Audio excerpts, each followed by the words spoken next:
Good morning, everybody. Bonjour tout le monde.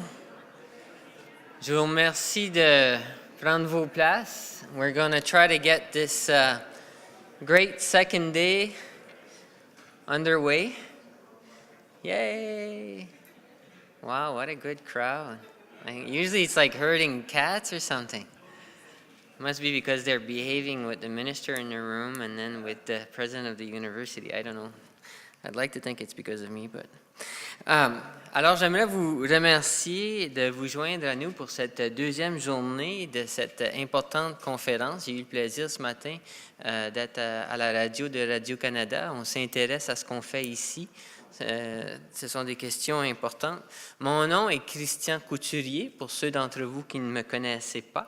Et je serai votre animateur tout au long de la journée aujourd'hui. I'm Christian Couturier. It's easier to say in French. Chris Taylor in English. Christian Couturier. I'm the Chief Information Officer for the Government of New Brunswick. What does that do? Well, that's another topic. And I'll chair your proceedings for the day. And I'll be introducing your speakers for each of your sessions.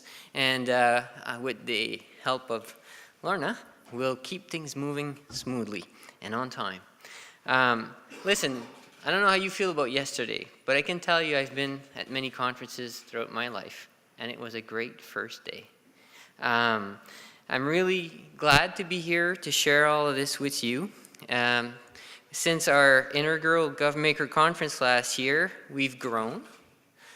We've got more attendance, more attention, and we learned and go deeper.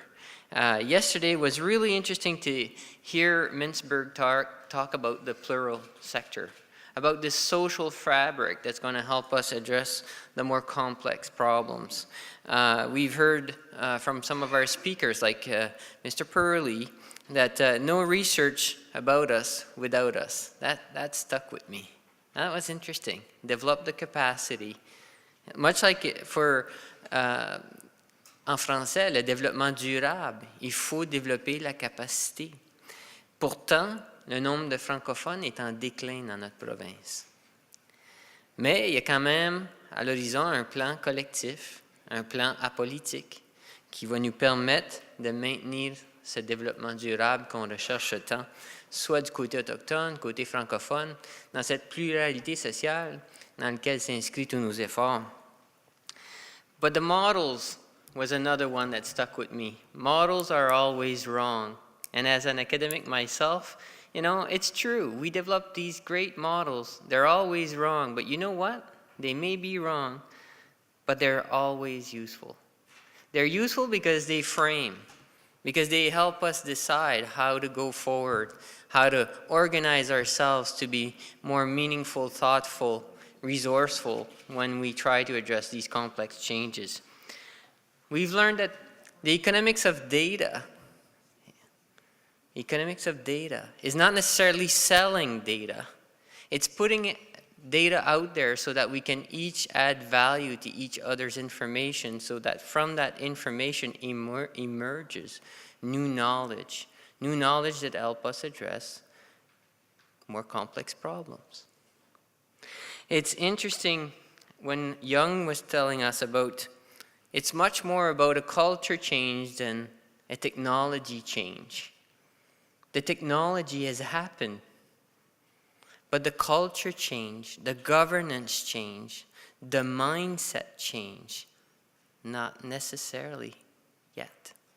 And that's all up to us in this room and those we affect outside the room.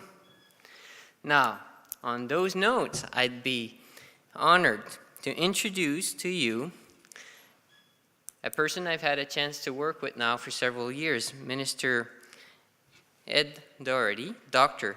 Ed Doherty, a medical doctor, a minister of government services, a minister responsible for Aboriginal affairs, responsible for economic and social inclusion. Minister Doherty is going to speak on behalf of the government of New Brunswick. Le docteur Doherty a été élu pour la première fois en 2005 et par la suite a été élu à 2 reprises.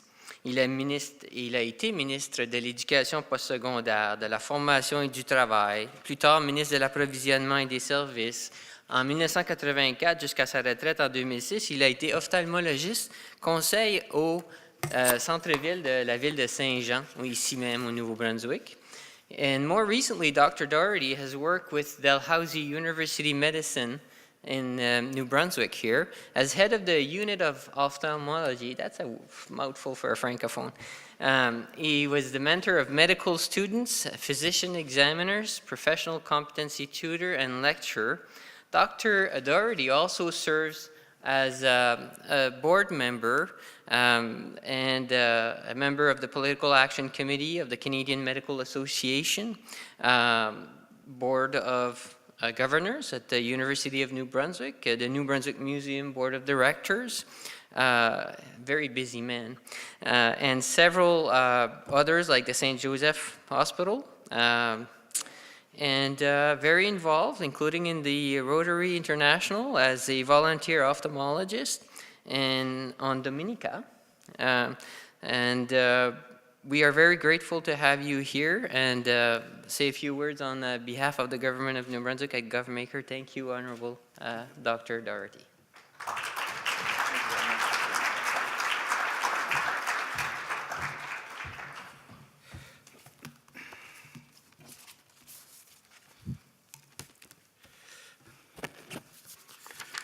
Well, thank you very much, Christian. It's indeed a pleasure to be here. This, as I was saying to someone, it takes a while to adjust to winter weather. However, it's here, and we'll enjoy lots of snow and winter activities to come. As Christian mentioned, I was a lecturer at the Dalhousie Medical School in St. John, and when I first day I started, I was told that it was adult learning. I had to sit on my hands, and I wasn't allowed to lecture traditionally as it was. So all the students in front of them had a laptop, and suddenly I realized, my God, the world has changed. No longer is it didactic lectures anymore. It's all related to the access of information on a very quick notice. And of course, you always want to be smarter than your students, and I would think, my God, how am I ever going to keep up with these students? They could look up the side effects of a very rare drug in no time at all. They could look up immunization schedules in no time at all. So suddenly I realized that, well, look, if you're going to do it, you've got to become IT savvy and be able to hunt for information and get it very quickly. So with that being said, it's a pleasure here this morning to represent the Premier. As you know, the Premier is in Ottawa at the meetings of the First Ministers talking about the environment.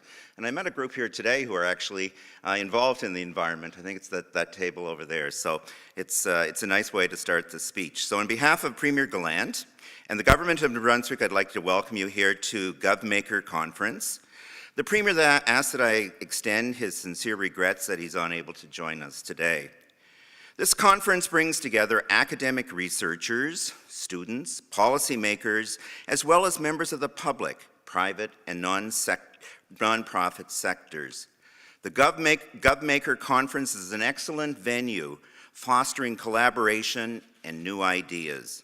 I commend the organizers for putting together what looks like a very diverse and stimulating agenda with many, many distinguished speakers. And I had the honor of meeting a number of speakers today.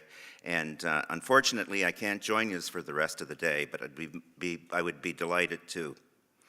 As you all know, our government's priority is job creation. We want to make New Brunswick the best place to live, the best place to work, and the best place to raise a family. And innovation is how we're going to achieve this. We need innovation to find more effective, smarter ways for government to deliver services. This is important to control spending and to ensure that we are able to provide quality services for the future. Innovation is about challenging the status quo, redefining the problem, and finding a transformational solution. That hasn't always been government's approach, as we all know, but it needs to be. And I can assure you that our government understands it is the only way forward. Our government recognizes that New Brunswick's public policy and fiscal challenges are too complex for government alone to solve. We need nimble methods to engage citizens, to engage academics and industry, and the nonprofit sector in co-developing innovation solutions to our most challenging problems. Our government will continue to steadfast support the New Brunswick Social Policy Research Network and the GovMakers conference that's being held here today. We realize that this is the way to the future. Yes, governments are beginning to fully appreciate the value of open data as a resource for stimulating economic growth. We believe in citizen participation, but yes, we want your input. We want creative citizens, passionate public policy analysts, advocates, and yes, technology experts at the table. This is why our Premier and Kathy Simpson, the CEO of New Brunswick's technology sector, came together recently to launch NB+. NB+ is a unique partnership that brings expertise from the public and private sector to act as a catalyst to engage and attract some of the best and brightest information communication technology minds of New Brunswick. Over the next 2 years, NB+ will work to develop and to test new public-focused digital products and services to better connect New Brunswickers to their public services. Initially, the focus will be on creating a new government industry digital lab and opening up government data. These experts will be responsible to lead a major initiative, that is the creation of a digital lab. We will co-create innovative public sector solutions with market potential in jurisdictions around the world. We will lead the open, valuable data sets across government. Kathy Simpson, the project lead appointed by NB+, will have the opportunity to tell you more about this exciting opportunity during this afternoon's program. I also would like to bring you attention to a partnership between the province of New Brunswick and the University of New Brunswick. And sitting in front of me is Dr. Campbell from the University of New Brunswick. The New Brunswick Institute for Research, Data and Training. This institute was launched at the university this past May. This institute, that is the New Brunswick Institute for Research, Data and Training, will allow researchers across New Brunswick to have open access to data from departments to help them develop and identify trends and analyze policies. It will also provide the physical and database infrastructure necessary to conduct population studies on health and wellness, education and training, economic development, crime, and demography. This institution will play an important part in the government's plan to harness the power of big data and contribute to its Open Government, Open Data initiative. As Minister of Government Services, the lead organization on the technology front for government, I am committed to find new ways to use open data and digital services to create a better and more meaningful services for all the citizens of New Brunswick. Ladies and gentlemen, I appreciate the opportunity to meet many of you this morning and wish you all the success in the conference, and I look forward to hearing the new ideas that are brought forward from here today. Thank you very much. Merci beaucoup.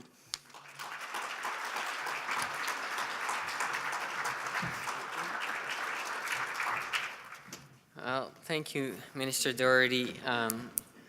It's funny have this person that I've been working with now for a while talk about sitting on his hands. I can't see him capable of doing that. He's always engaged. He's been helping government move forward. Look out for NB+. Look out for the partnerships with the university and universities at large. These people are working very hard, and I'm glad to be part of your organization, sir. Thank you very much. Now I'd like to introduce to you somebody I hold very dear in my heart, the president of University of New Brunswick, Dr. Eddie Campbell. Dr. Campbell is the 18th President and Vice Chancellor of the University of New Brunswick. He is an internationally recognized professor in mathematics. He holds 2 degrees from Memorial University and his PhD from the University of Toronto, but we won't hold that against him. He continues to maintain his active research career, although it is I'll call it a crazy busy career that he has here in New Brunswick, a very involved man. You can tell how much I appreciate all his hard work and how he sets up our community to help all of us grow. Under Dr. Campbell's tenure, UNB has established entrepreneurial initiatives such as the Pondishpande Center. The university has been recognized by Startup Canada as the most entrepreneurial post-secondary institution, and it's been named Canada's top 100 employers 3 out of the 4 last years. Le travail de M. Campbell au sein de l'université est à l'échelle provinciale.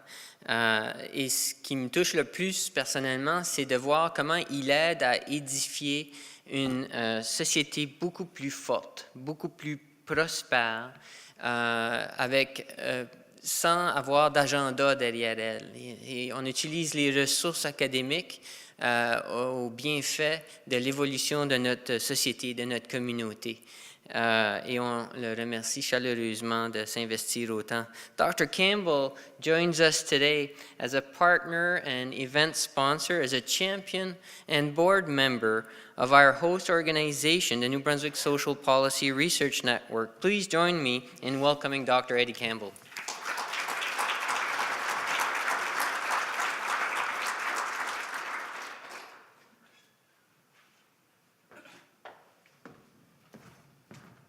Well, good morning, everyone. Thank you very much for that nice introduction, Christian. I appreciate the opportunity to be with all of you here this morning on day 2 of what I believe to be a very important conference. I'm sure it's just a coincidence that it's also day 2 of winter. Be careful out there. I believe this conference is important because, as Minister Doherty indicated, it bridges several important parts of society: our governments, NGOs, citizens, academia, the private sector. And I guess fundamentally, I think many of us believe that it's at the intersection of all those different parts of society with different interests and different forms of expertise where we will find our best opportunities for social progress and for innovation. We have opportunities here through innovative approaches to foster social development of our province, to generate economic development and essentially more effective, better government. And if that is in all of our best interests, it's also our hope and our expectation that we can create a more engaged citizenry through these sorts of activities where we are inviting people in to help rather than telling them what we're going to do for them. I also want to explain to you how committed I am to the Social Policy Research Network. I'm sure you can see at the bottom of this poster over here, it is a collaboration between the government of New Brunswick and the 4 publicly funded universities in the province. I think it starts with a pretty simple idea. It's kind of famous for those of us who've been around a while that policy wonks within government are last in and first out. Most of the policy shops across the country have been decimated over the past few years. And yet there remains within our universities, within the academies, many people have great expertise with respect to the development of public policy. They study it in various jurisdictions around the world. They try to identify how it can be made most effective, and they understand ways in which it might be adopted to particular jurisdictions and its particularities. So the idea here is to foster this development.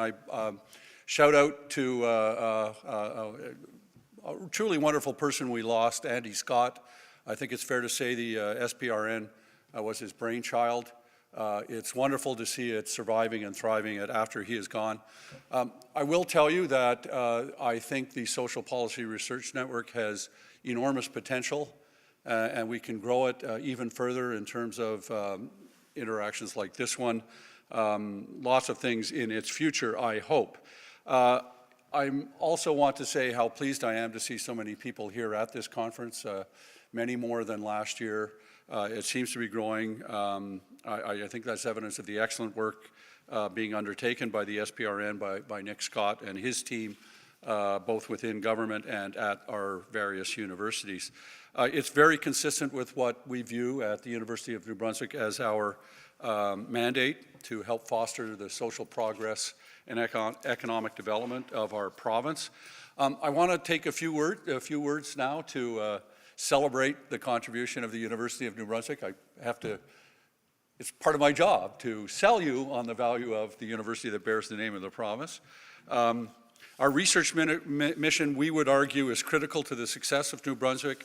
We do something like 3/4 of all the publicly funded research and development in New Brunswick. That's an extraordinarily large percentage for a single institution. I have another extraordinary figure for you, $1.2 billion. That's the total impact of the University of New Brunswick on this province annually.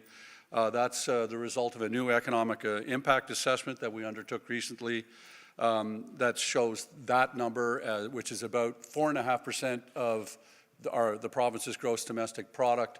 It's a very handy number to have in hand as our government quite rightly scrutinizes every public program that they are supporting with a view to trying to get to balanced budgets sooner rather than later.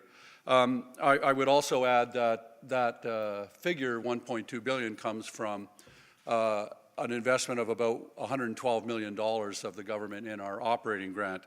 Although I will hasten to add, the government supports the university sector in the province in other ways as well. But however you want to measure it, I would argue that our province receives an extraordinary return on its investment for our government's investment in us. I do want to speak to a small example of the kind of collaborations that are possible. Our university, like many others across the country, we are not unique in this, but we are fully committed to trying to help solve the problems of today. In the past, it seems to me, this is my personal observation, that many academics were interested in understanding the problems that confront us, but did not take on a responsibility for their solution. But nowadays, there is a new breed of academic, and those academics are interested in doing much more than just simply understanding the dimensions of a particular problem that confronts us. They are very interested in collaborations such as this one with the intent of solving those problems, or at the very least making substantial progress. And our minister mentioned the New Brunswick Institute for Research, Data and Training. I'm not going to repeat his words. They are exact, and that collaboration really is intended to allow researchers access to a vast array of government data with a view to identifying problems and solving them. And I'll give you, for instance, I don't know how well known this is, but if you study the occurrence of disease in a province like New Brunswick, you will find inevitably, and this is part of the statistics, there are clusters where you find more concentrations of the disease than in other places. That has to happen statistically, and yet there's a question that needs to be asked. If we find a cluster of a particular disease in a particular part of the province, is that simply a statistical anomaly, or indeed is there some environmental factor that is driving more of that disease occurring in some part of the province than another? And imagine all the political dimensions of that particular problem. That's a fraught problem where some people will be all too willing to attribute it to some form of environmental factor, when indeed it really may be a statistical anomaly. It's very important to have the right expertise looking at those kinds of questions. There is an instance of this already happening within the Institute for Training, Research and Development. They have identified, they're looking at diseases, they have identified these clusters associated with certain diseases, and they are busy trying to figure out Are these due to environmental factors, or are these simply statistical anomalies? Very, very important work, and it really will help our government direct its resources in the right ways. So a great example of a really good collaboration between government, which requires government to be open in ways that it never has been before, and allows our researchers to really make a difference to our province. Thank you very much for listening to me. Good luck for the rest of the day. Like the minister, I have to disappear, but best of luck, and I really do believe the work that you're doing is very important to our future. Thank you.